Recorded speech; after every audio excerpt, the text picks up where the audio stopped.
রোজ রোজ মানে যে কোনো জায়গায় একটা না দুটো ঘটনা হচ্ছে, মানে ঘটেই যাচ্ছে।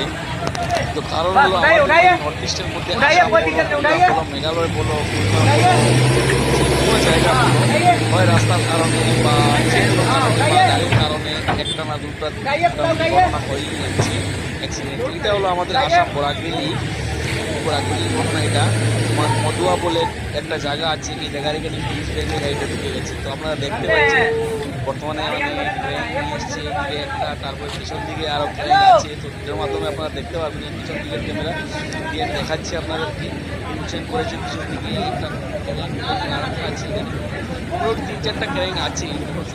দেখতে পাচ্ছেন না, সামনে একটা আগে দেখতে পাচ্ছেন আপনারা, তারপর ওই সামনে আর একটা রাখা আছে। এই গাড়িটা উঠানোর জন্য লেগেছে, মানুষগুলো দেখছে, পাবলিক যে গাড়িটা ঢুকে গেছে, এটা বের করা হচ্ছে, খুব চেষ্টা চলছে গাড়িটা বের করানোর জন্য। তো এইসব মানে মানে এরা বাইরে মানে আদিবাসী কথা বলে। তো অলরেডি ভিডিওটা